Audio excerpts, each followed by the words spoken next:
Hello बच्चों, क्या हाल चाल। आज हम क्लास 10th का फिजिक्स स्टार्ट करने वाले हैं। इलेक्ट्रिसिटी चैप्टर है, मतलब कि विद्युत। कौन सा चैप्टर है? विद्युत, जिसके बारे में हम पढ़ेंगे। ठीक, इलेक्ट्रिसिटी इसको इंग्लिश में कहते हैं। अब इसमें सबसे पहली हेडिंग क्या है? विद्युत। विद्युत के बारे में हम समझ लेते हैं कि विद्युत होता क्या है। विद्युत के लिए बात करें तो हमारे देखो, विद्युत एक तरह का इलेक्ट्रिसिटी है, इलेक्ट्रिक है। तो हमारे साइंटिस्ट क्या थे? बेंजामिन फ्रैंकलिन, अमेरिका के अमेरिका के साइंटिस्ट थे। उन्होंने विद्युत के बारे में, इलेक्ट्रिसिटी के बारे में बताया था। उन्होंने किया क्या था कि अमेरिका में पतंग उड़ाने का बहुत बड़ा कंपटीशन होता है। तो वहाँ पे उन्होंने किया क्या, पतंग कंपटीशन में भाग लिया। और बेंजामिन फ्रैंकलिन को पतंग उड़ाना बहुत पसंद भी था। ठीक, तो वहाँ पे जब उन्होंने पतंग उड़ाने कंपटीशन में भाग लिया तो आसमान में अचानक बिजली चमकी। आसमान में जब बिजली चमकी तो बेंजामिन फ्रैंकलिन के हाथों में हल्का सा झटका महसूस हुआ। जब बिजली एक आध दो बार चमकी तो उनको ये लगा कि हमारे हाथों में, जब आसमान में बिजली चमक रही है तो हमारे हाथों में झटका लग रहा है, जब बिजली नहीं चमक रही तो हाथों में झटका नहीं लग रहा है। ठीक, तो उन्होंने सोचा कि उसको जब उन्होंने हर चीज़ चेक किया तो बताया कि जो आसमान में बिजली चमकती है वह एक तरह का प्रकाश नहीं है, क्योंकि हम इसके पहले बिजली चमकने को प्रकाश मानते थे। जब बेंजामिन फ्रैंकलिन आया, जब उसके बारे में अध्ययन करके बताया गया तो हमें जानने लगे कि वह एक तरह से क्या है, इलेक्ट्रिसिटी है। जब दो बादलों का आपस में घर्षण होता है तो उनके बीच साउंड उत्पन्न होता है। जब हमारे बिजली चमकती है तो वहाँ पे गरजते भी हैं, मतलब कि वो गर्जना का मतलब ये होता है कि दो बादलों के बीच में घर्षण होना, उनके बीच साउंड उत्पन्न होता है, वही वहाँ से आवाज़ आता है। तो इससे रिलेटेड इलेक्ट्रिसिटी में हम बहुत कुछ आज पढ़ेंगे, इलेक्ट्रिसिटी के बारे में जानेंगे। सबसे पहला हेडिंग है विद्युत आवेश। सबसे पहला हेडिंग है विद्युत आवेश। विद्युत आवेश पहला हेडिंग है। इंग्लिश में बोलते हैं इसको इलेक्ट्रिक चार्ज। इंग्लिश में क्या बोलते हैं? Electric charge. अब विद्युत आवेश के बारे में हम जान लेते हैं कि क्या होता है विद्युत आवेश। देखो, अगर कंघा जानते हो, नॉर्मली एग्जांपल है कि सबके घरों में उपयोग होता है, सब लोग यूज करते हो, अब हमेशा यूज करते हो। जैसे कि कंघा को बालों में जब हम रगड़ेंगे, जब कंघा को हम बालों में क्या करेंगे, कंघा ले लो, उसको बाल को झाड़ते हो कंघे से। जब हम उसको झाड़ेंगे तो बाल कंघे, मतलब बाल में कंघा करने के पश्चात उसके बाद कागज के छोटे छोटे टुकड़ों के पास जब लेकर जाओगे तो कागज के छोटे छोटे टुकड़े क्या होंगे कि कंघे की तरफ आकर्षित होने लगेंगे या प्रतिकर्षित हो जाएंगे। एक कारण क्या होता है कि जब कंघा और बालों में आपस में हम रफ करते हैं तो मतलब उनके बीच में घर्षण होता है। जब घर्षण होता है तो एक में से आवेश निकल करके दूसरे में चला जाता है। अर्थात जब हम बालों में कंघा को करेंगे तो क्या होता है कि कंघे पर कंघा आवेशित हो जाता है। जब कंघा आवेशित हो जाता है, जिसके कारण उस पर आवेश उपस्थित हो जाता है, उसी के कारण उसके सामने कागज के छोटे टुकड़े ले आने पर वो कागज के छोटे टुकड़े को क्या करता है, अपनी ओर आकर्षित एवं प्रतिकर्षित करने लगता है। ये क्या कहलाता है? हमारा विद्युत आवेश होता है। तो विद्युत आवेश के लिए अगर डेफिनेशन लिखना है तो हम यहाँ पे बोल रहे हैं, इसका डेफिनेशन लिख सकते हो। क्या लिखोगे डेफिनेशन? किसी पदार्थ जिसका वह गुण, किसी पदार्थ का वह गुण जो किसी वस्तु की उपस्थिति में, किसी पदार्थ का वह गुण जो किसी वस्तु की उपस्थिति में, जो किसी वस्तु की उपस्थिति में अन्य वस्तुओं को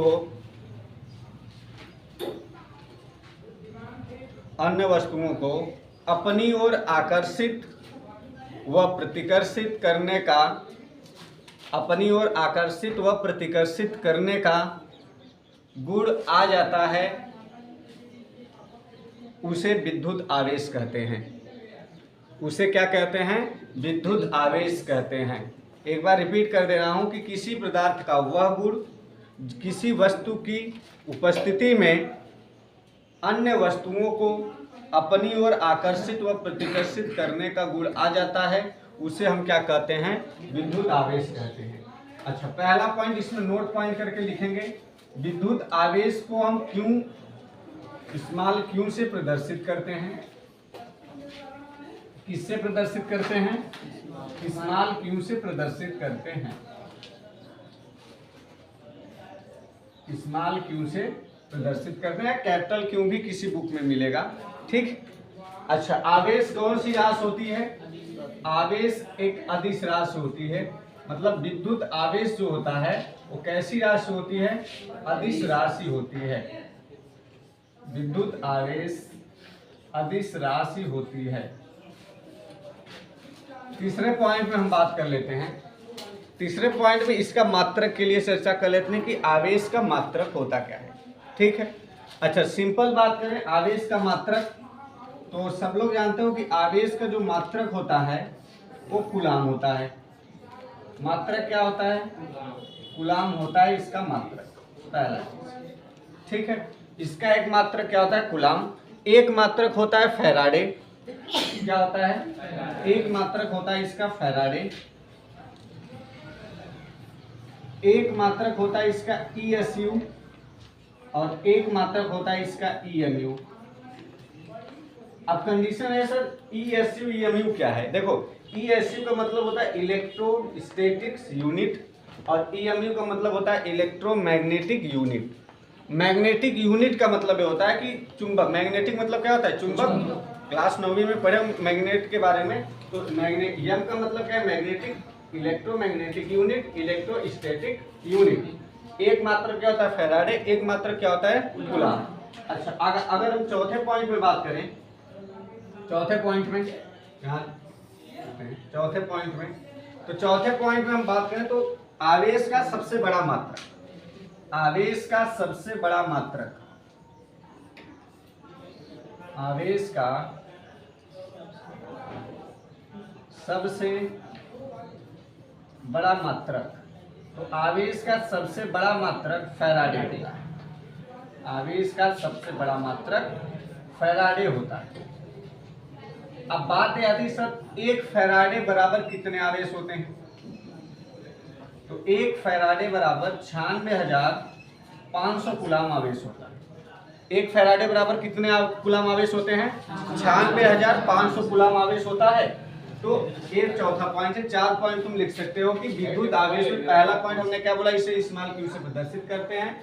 विद्युत आवेश एक अदिश राशि होती है, इसके चार मात्रक हैं, कूलाम, फैराडे, ESU, EMU, ठीक। उसके बाद इसका सबसे बड़ा मात्रक जो होता है वो क्या होता है, फैराडे होता है। एक फैराडे बराबर कितने कूलाम होते हैं, 96,500 कूलाम होते हैं, ठीक।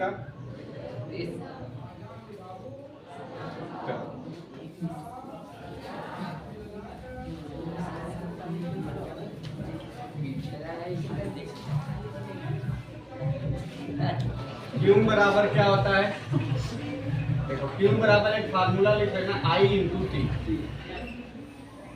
I इंटू टी, I क्या है धारा, T क्या है समय। यहां से अगर इसका हम मात्रक निकालें तो एक मात्रक इसका आता है एम्पियर, एम्पियर सेकेंड। U बराबर क्या होता है IT, तो U I का मतलब एम्पियर मात्रक, T का मतलब सेकेंड, तो एक मात्रक इसका क्या हो जाएगा, एम्पियर सेकेंड हो जाएगा यहाँ से, ठीक है। अब हम समझ लेते हैं आवेश के प्रकार क्या होते हैं। कि आवेश देखो दो प्रकार का होता है, कितने प्रकार का होता है, दो प्रकार का होता है। कौन कौन सा होता है, धन आवेश और ऋण आवेश। कौन कौन सा आवेश, धन आवेश और ऋण आवेश, ठीक है। तो देखो आवेश दो प्रकार के होते हैं। आवेश के प्रकार, आवेश के प्रकार। अब आवेश दो प्रकार के होते हैं। पहला होता है धनावेश, जिसको इंग्लिश में कहते हैं पॉजिटिव चार्ज। दूसरा होता है ऋण आवेश, ऋण आवेश इंग्लिश में बोलते हैं निगेटिव चार्ज। अब सर बात आती है कि धनावेश क्या होता है, ऋण आवेश क्या होता है, ठीक है। किसकी की बात आती है, धनावेश क्या होता है और ऋणावेश क्या होता है। ठीक, तो हम समझ लेते हैं यहाँ से कि धनावेश, सबसे पहले क्या लगाएंगे, हेडिंग लगाएंगे कि धनावेश होता क्या है।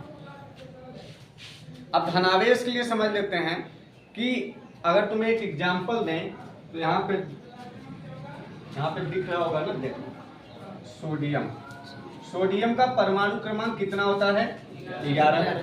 ठीक, अच्छा अगर हम इसका इलेक्ट्रॉनिक विन्यास कर दें तो कितना होगा, 281 होगा। इसका क्या है, इलेक्ट्रॉनिक विन्यास है। 281 इसका इलेक्ट्रॉनिक विन्यास है। अब एक चीज ये बताइए कि हम एक चीज केमिस्ट्री में पढ़े हैं कि नंबर्स ऑफ इलेक्ट्रॉन और नंबर्स ऑफ प्रोटॉन क्या होते हैं, इक्वल होते हैं। मतलब किसी भी तत्व में जितने इलेक्ट्रॉनों की संख्या होगा उतने ही प्रोटॉन की भी संख्या होगी, हमें जानते हैं। तो यहाँ सर हम बोल सकते हैं कि सोडियम में इलेक्ट्रॉनों की संख्या 11 होती है और सर प्रोटॉन की भी संख्या कितनी होती है, 11 होती है।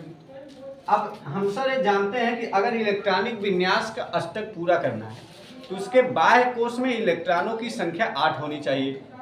अब इसके बाह्य कोश मतलब क्या होता है, अंतिम कोश में। अब सर इसके अंतिम कोश में इलेक्ट्रॉन की संख्या 1 है। अब हम क्या कर सकते हैं, या तो हम इसको 7 इलेक्ट्रॉन दे दें, मतलब भैया बाहर से उधार ले ले। अब या तो 1 इलेक्ट्रॉन किसी को दान कर दे।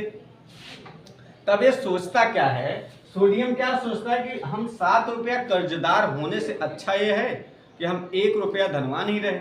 हम भैया किसी को 1 रुपया दे देंगे तो फिर क्या दिक्कत है, और 7 रुपया लेंगे तो कर्जदार बन जाएंगे। तो ये करता क्या है कि यहाँ से 1 इलेक्ट्रॉन को त्याग देता है। जब 1 इलेक्ट्रॉन का त्याग करता है तो इसकी अष्टक हो जाती है 28, और यहाँ से 1 इलेक्ट्रॉन त्यागते ही इसकी इलेक्ट्रॉनों की संख्या बचती है 10 और प्रोटॉन की संख्या हो जाती है 11, क्योंकि प्रोटॉन तो नहीं बदलेगा। इलेक्ट्रॉन कितना हो गया, 10, प्रोटॉन की संख्या उतनी है। अर्थात यहाँ से एक सिद्ध क्या होता है कि प्रोटॉन इलेक्ट्रॉन से क्या है, ज्यादा है। मतलब कि इलेक्ट्रॉन की कमी हुई, 1 रुपया देने के बाद भी कमी हो रहा है। हम 1 रुपया किसी को उधार दे रहे हैं तो मतलब हम धनी हैं। अगर हम 1 रुपया दूसरे को देंगे तो क्या है, हमारे पास पैसे था, हम धनी थे तभी तो दिए, हम कर्जदार तो नहीं है ना।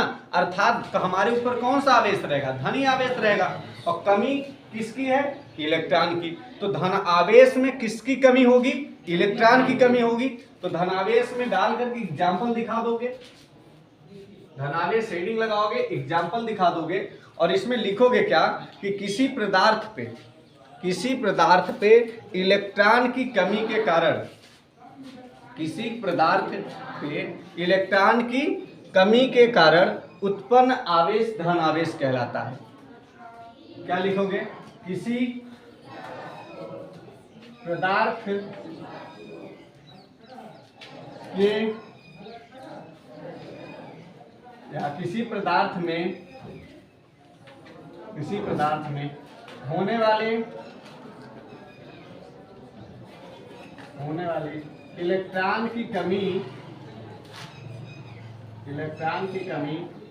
धन आवेश कहलाती है, धन आवेश कहलाती है। तो सिंपल सी चीज है सर, हम बोल सकते हैं कि धनावेश होता क्या है कि धनावेश को बताने के लिए सिंपल भाषा में बोलेंगे कि इलेक्ट्रॉनों की कमी आ रहा है, वो कौन सा आवेश होगा, धन आवेश होगा।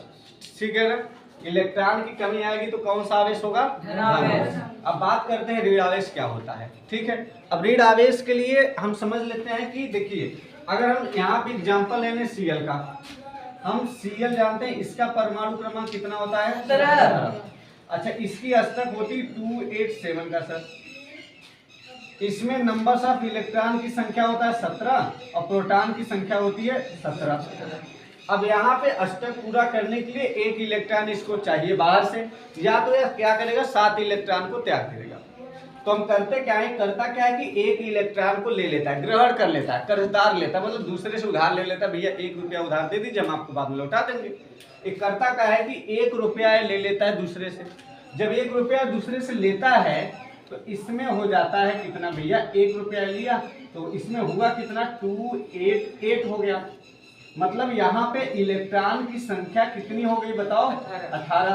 प्रोटॉन की संख्या कितनी है, 17। अब जब इलेक्ट्रॉन की संख्या 18 है, प्रोटॉन की संख्या कितनी है? 17 है। अर्थात यहाँ पे इलेक्ट्रॉन की क्या हो रही है? बताओ, इलेक्ट्रॉन की अधिकता हो रही है। ऋण आवेश में इलेक्ट्रॉन की क्या होती है? अधिकता। तो सिंपल भाषा में क्या बोलेंगे कि ऋण आवेश में इलेक्ट्रॉन की अधिकता होती है और धनावेश में इलेक्ट्रॉन की कमी होती है। ठीक है, ये आवेश के क्या थे? प्रकार थे, दो प्रकार थे, धनावेश और ऋण आवेश। ठीक है, टेक द स्क्रीनशॉट। ठीक, अगला हेडिंग लगाओगे आवेशन की विधियां। ठीक है, आज के लिए इतना ही है। अब कल अगला टॉपिक चलेगा आवेशन की विधियां, जो हम कल पढ़ेंगे जिस तरीके से पढ़े हैं। ठीक है।